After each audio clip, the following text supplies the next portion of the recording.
Bonsoir, bienvenue au Palais des Sports de Beaublanc, ravi de vous retrouver. Bonsoir Claude. Bonsoir Antoine, bonsoir à tous. C'était la 6e journée du championnat de France de Pro A aujourd'hui. Une journée pro qui a débuté forcément par le match des espoirs avec une bonne nouvelle Claude. Oui, un gros match de nos espoirs, surtout une première mi-temps de référence pour moi. Un score, on gagne de 17 points contre Nanterre qui est une bonne équipe espoir.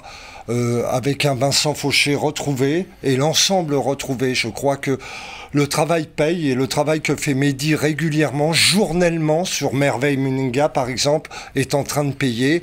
Et je pense qu'on peut avoir des jours heureux avec les espoirs. On peut dire que la saison espoir est sur les bons rails et bien lancée dorénavant. Tout à fait. On a eu malheureusement à Orléans cette défaite avec la blessure de Timébo qui nous a un peu mis dedans.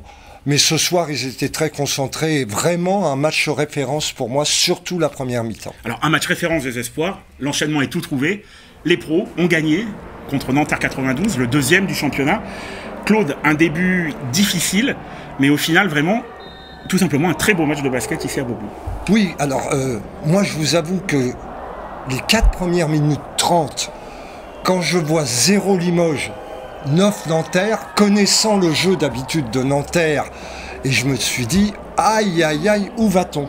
Et alors ce qui a été vraiment positif côté Limoges, c'est que souvent on traîne ce départ comme un boulet sur certains matchs. Tout de suite, il y a eu un 7-0 pour Limoges derrière, et là on peut dire que le match a débuté, on va dire, au bout de 5-6 minutes de jeu dans le premier quart-temps. Oui, alors, autant j'ai pu être sévère le dernier débrief, mais là, je peux qu'encenser l'équipe. On a retrouvé cette combativité que nous avions sur les 2 premiers matchs. On l'a retrouvée. Quand vous laissez l'équipe de Nanterre à 64 points, ça veut dire que n'importe comment, vous avez fait un gros match. J'ai beaucoup aimé notre défense et ce regain de combativité que nous avons eu ce soir où vraiment, on a vu des joueurs morts de faim. J'avais un peu critiqué le banc ce soir, il a été très utile. Le banc a apporté des 2 côtés du terrain et il s'est montré très efficace dès son entrée. Tout à fait, notamment Mathieu, par son agressivité, a été très bien. Ernest Scott aussi. Ernest Scott, mais 5 points. Fréjus, quand il est rentré, a été bon. J'ai beaucoup aimé aussi la gestion de Wood et d'Amon, qui pour moi ont été vraiment les éléments clés de ce match. On retrouve le Wood d'il y a quelques années, patron, rassembleur, marquant les points quand il faut, ralentissant quand il faut, accélérant quand il faut. Et on a vu aussi Amon en gros défenseur. Et quand on parle de la défense, j'ai beaucoup aussi aimé la défense de Bufford sur Riley. Un mot sur Bufford. Justement, Michael Riley, on sait, c'est la star talentueux au possible côté Nanterre. 5 points à la 38e minute, je crois. Il a mis un 3 points en fin de match. Et vous l'avez dit, William Bufford, encore une fois, il a prouvé ce soir que c'était vraiment un super joueur. Parce qu'il marque beaucoup moins, il force pas du tout, il laisse le jeu venir à lui. Et quand il voit qu'il n'y a pas de possibilité, il défend, il prend des rebonds, il fait des passes. Il a été parfait encore. Oui, et ce qui a été intéressant, ça a été très bien joué. À un moment, je ne sais pas si vous l'avez remarqué, Bufford a été posté en bas, parce qu'il était marqué par un plus petit joueur. Et on a vu qu'il pouvait un peu jouer dos au panier, parce que jusqu'à présent, on le considère comme un poste 2 pour moi. Mais c'était sur Chafarzik, il me semble, un moment. Bien sûr. Il a pris le dessus sur lui, il est allé finir tranquille sous le panier. Donc on n'a pas eu, comme vous le dites, la Bufford dépendance.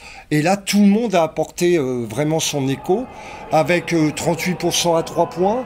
Un petit bémol sur les 2 points intérieurs, où on est un peu maladroit.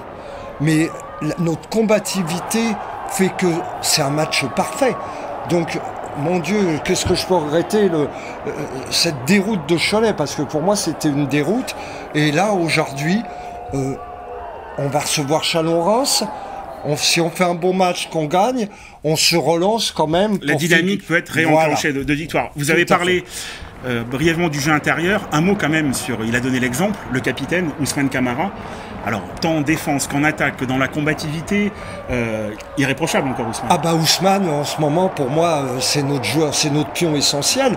Même si ses stats aujourd'hui ne montrent pas spécialement un grand match, mais son activité, sa combativité, ce qui est très intéressant, et ça je l'avais pas vu souvent le faire, c'est que Ousmane commence à s'écarter, nous met 2 paniers en tête de raquette qui nous font beaucoup de bien. Et très fluide. Hein. Et très réception fluide. shoot à 4 mètres. Je crois qu'il en met 3 même.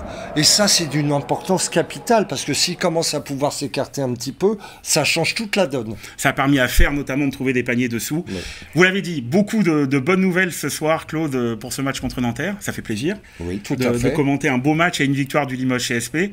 Vous avez tout dit, Claude, vous avez même annoncé le prochain match. Oui. Vous étiez parfait comme d'habitude. Oui. On était ravis de vous retrouver. Bah, moi aussi.